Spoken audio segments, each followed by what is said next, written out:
On mute. No noise, Mark.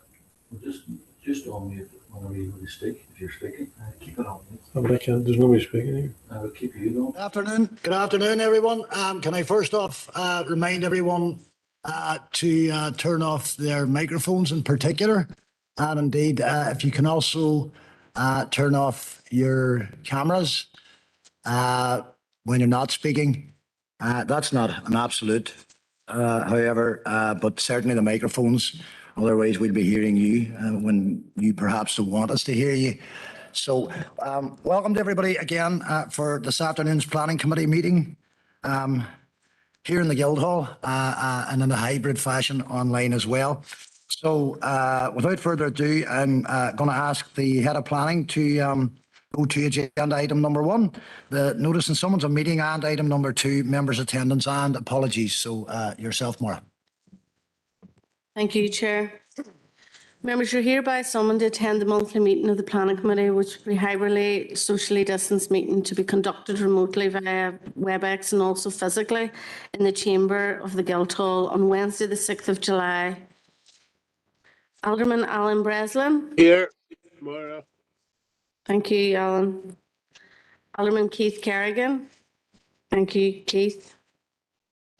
Alderman Drew Thompson. We've had apologies. Councillor Jason Barr. Yep, here, Maura. Thanks, Jason. Councillor Raymond Barr.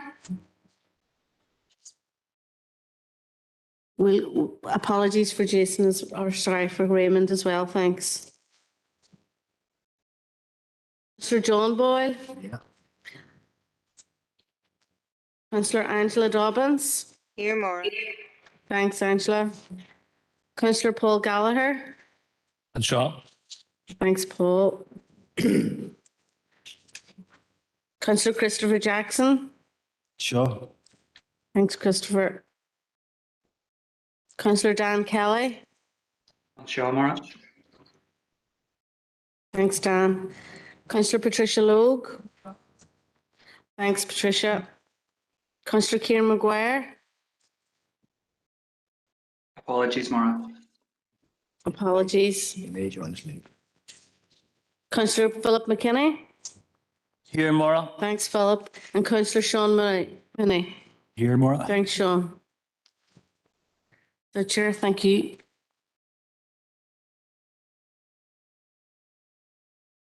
You, Maura.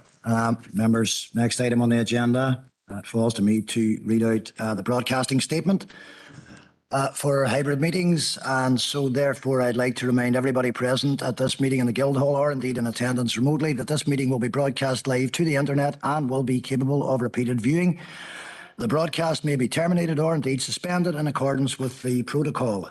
Due to your attendance at this meeting, you are consenting to being filmed and to the use and storage of those images for broadcasting or training purposes and for the purpose of keeping historical records and making those records available to the public.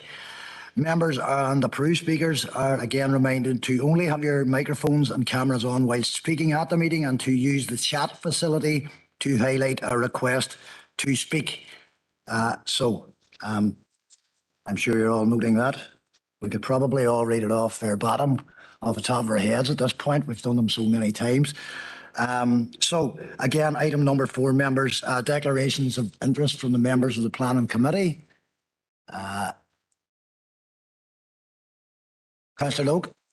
Just item number 13. You, Councillor Logue. That's noted. Clearly, Councillor Logue, you know the score when we get to with item number 13. Yeah, okay, thank you. Members, any other declarations of interest, or I'll move it on? Okay, thank you. Okay, and on to item number 5, chairperson's business. I don't have any personal chairperson's business, however, we will work through some items, the late items in particular, albeit I would like to draw out for the benefit of yourselves the recent correspondence in relation to the Strabane Athletic application that you will have received notification about over the last couple of days. And I'm going to pass that over to the head of planning to explain the situation in relation to that for you. And then, Maura, if you don't then mind running us through the late items after that. Thank you. Problem. Thank you, Chair. Members, you will received both the original letter that Councillor Philip McKinney sent as Chair in May and the response we received from DFI on the 3 cases at that stage that were with DFI.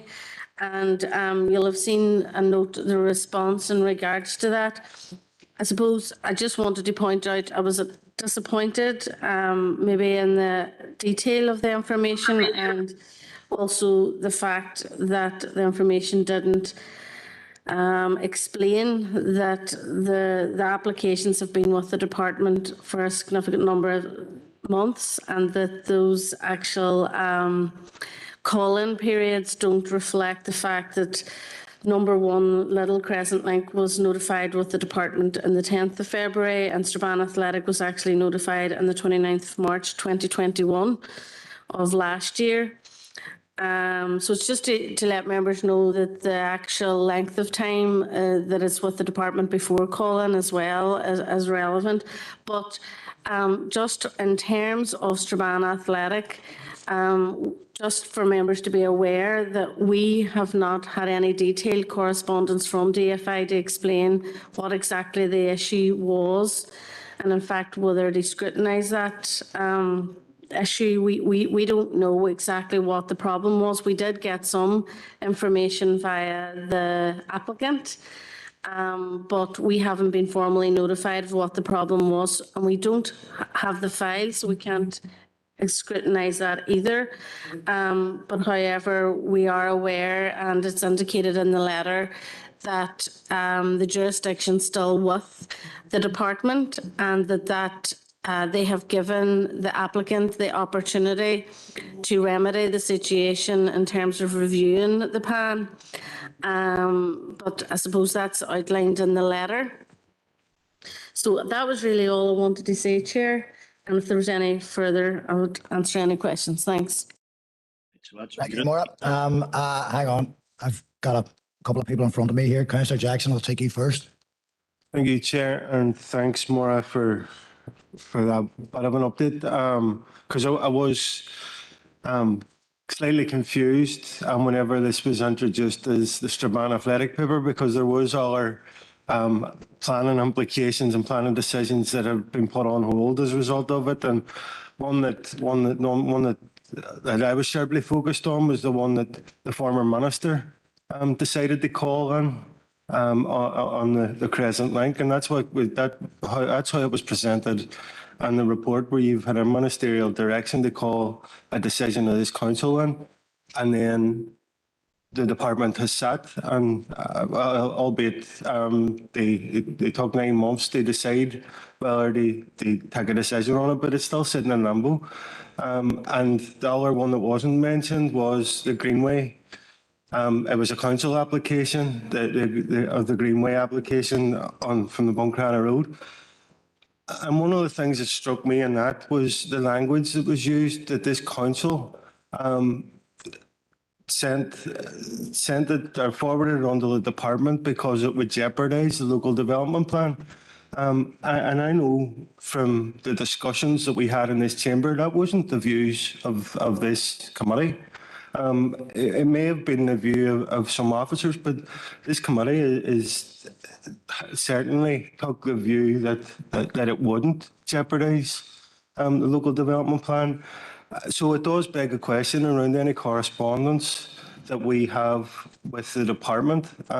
Is there any chance that the committee can get sight of correspondence before it gets sent to the DFI? Because I think in some instances the wording could be really crucial and important, because I know for that one in relation to the Greenway, I would take exception that the views of this committee was that it would jeopardise the future local development plan or any current development plan. And I think that any correspondence that goes to the department should reflect the views of the committee. Thanks, Chair. Thank you, Councillor Jackson. Councillor McKinney. Thank you, Chair. And really, I just totally agree with what Councillor Jackson said. What I would like to say is I did actually request that the correspondence be sent out to the rest of the members of the committee before it was sent. And obviously it didn't happen. I would also say, can we put pressure maybe on the new minister to maybe try and get these resolved? Like 17 months is far, far too long to have to wait for a decision. And legal is very, very important, you know, especially with regards to the cost of living, etc. At the minute, food, things like that, where families can't afford really to shop at Tesco's or Sainsbury's or Marks and Spencer's, and we do need a little here on the other side of the water and water side. Thank you, Chair. Thank you, Councillor McKinney. Councillor Logue. Yes, I would just like to second that proposal by Councillor Jackson that we get sight of letters coming from this committee on views that impact the decision making. So I think that would be a good idea. Thank you. Thank you, Councillor Logue. Any other members before I bring the head of planning back in here? Okay. I note the, who's that? Is Dan here? Go ahead, Dan. I'd appreciate it. I'm not sorry, Dan. Maybe that'll be my problem. But go ahead now, Dan. The chat box isn't up in front of me here. Go ahead. Thanks, Chair, and apologies for coming in so late. I just want to echo the comments that have already been made before the committee, and I want to add to them too, because I think over recent discussions, and this is kind of a wee bit of a tangent, but recent discussions around the work and role of strategic planning and its relationship vis-a-vis yourselves as a planning authority has pointed out the issues, you know, and I'm thinking of the NIAO report and the PAC report, I suppose the PAC report in particular, which highlighted the fact that strategic planning is operating in a silo.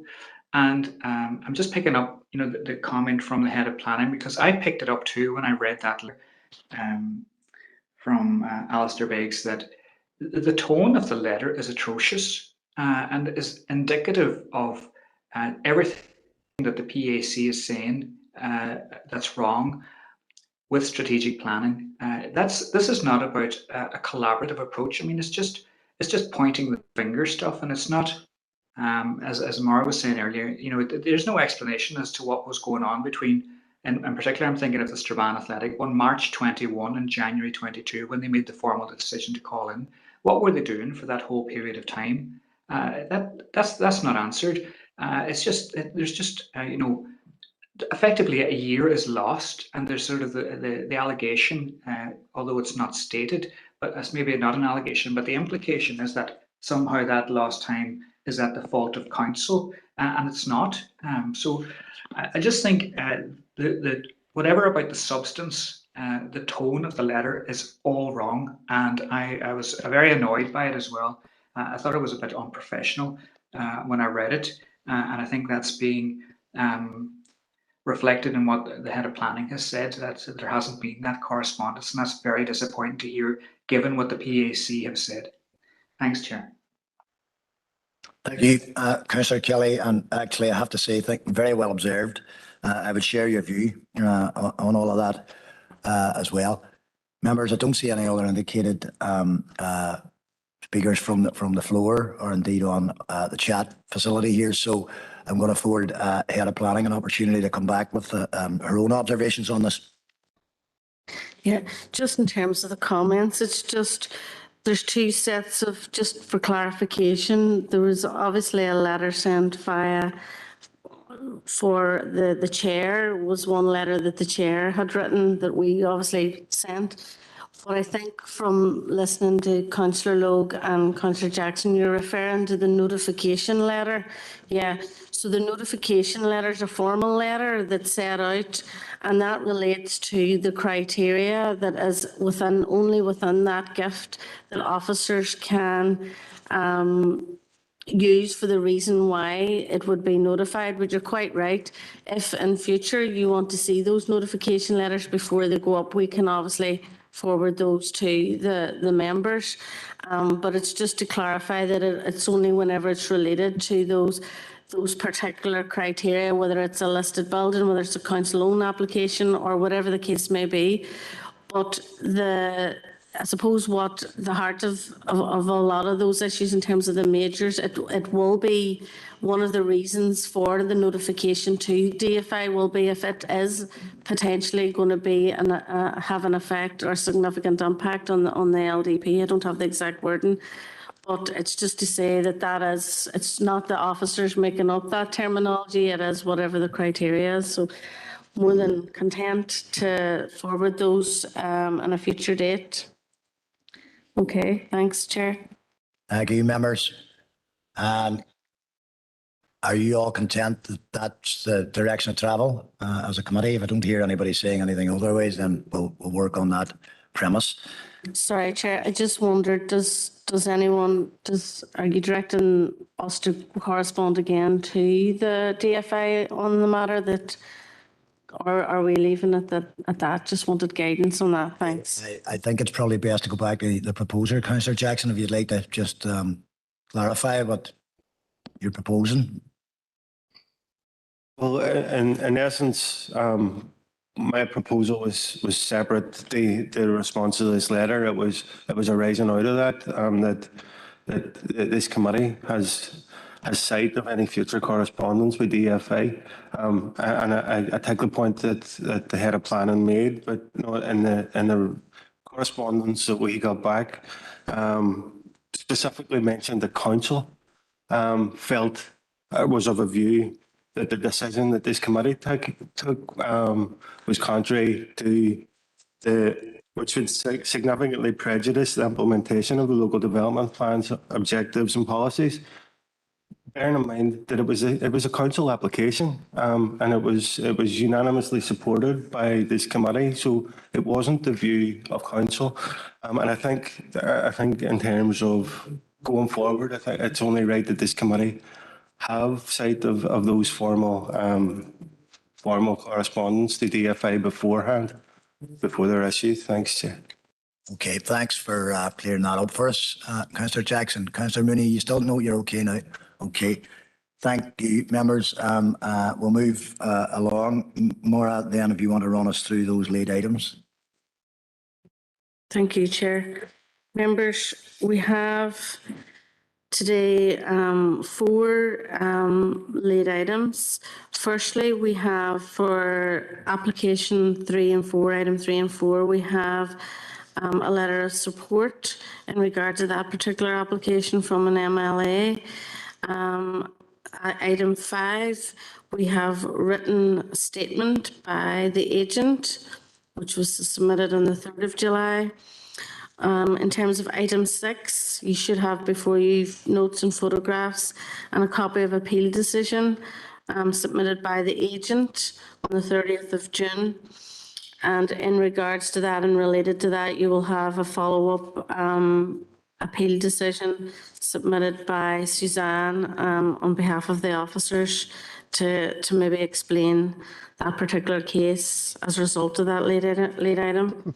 So that's really, from our perspective, that's the main items that should be before you. And just a reminder that those have to be considered before making any decisions. Thanks. Thank you, Maura. Members, I'm suggesting that before we actually get into the decision-making element of the meeting, that I'll give you 10 minutes or so to read through those late items, so just to give you notice of that. However, moving on now to our running order. So the running order today, based on requested speaking time, etc., will be 1, 3, 4, 6, 7, 9, 2, 5, and 8.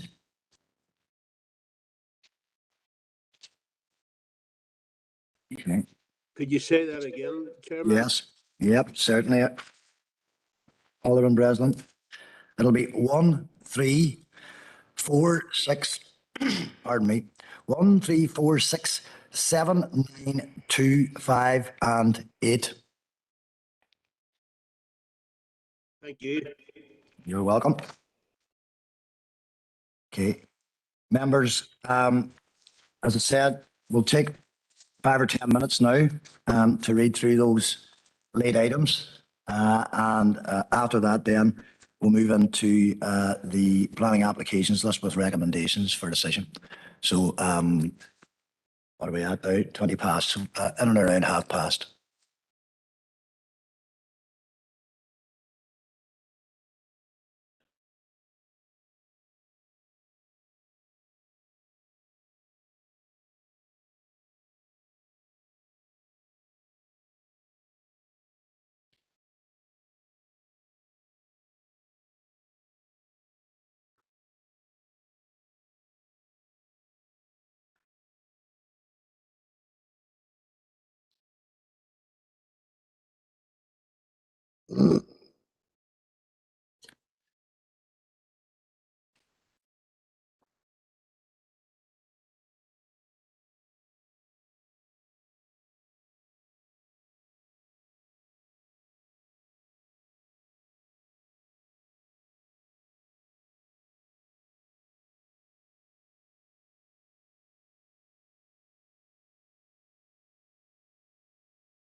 So I grew up in this area.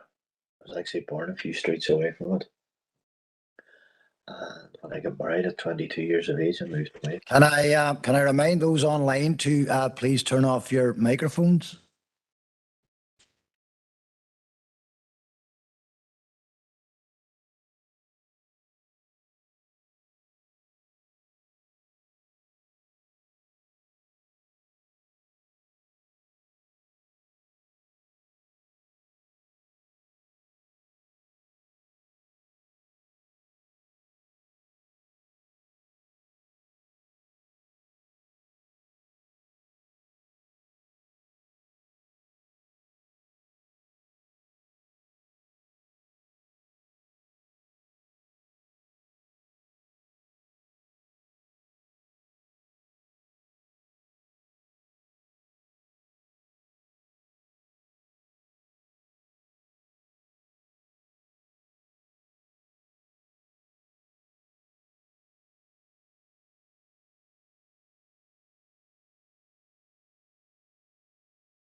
Okay, thank you. Is everybody content? Happy enough to move on? Okay, thank you, members, and for taking that time. Okay, members. I can hear that. So we're now going to move into the planning applications list with recommendations for you to consider today. However, before we do that, there is one item in confidential business which I feel would probably be appropriate to consider in advance of the very first application that we're looking at here today. So clearly, because it's in confidential, we're going to have to draw it out of confidential, but keep it in confidential, if you know what I mean. And again, for the benefit of the committee, it may well be that the conversation won't take too long, members. However, I'm going to propose that before we hear item 1, that we move into confidential to consider that matter. And so that's a proposal from me as chair. I would appreciate a seconder. Thank you, Alderman Kerrigan. So members, if you're all content, and we'll give the IT section time to put everybody else into the waiting room, the virtual waiting room, of course. And once we've done that, then we'll draw that particular matter out.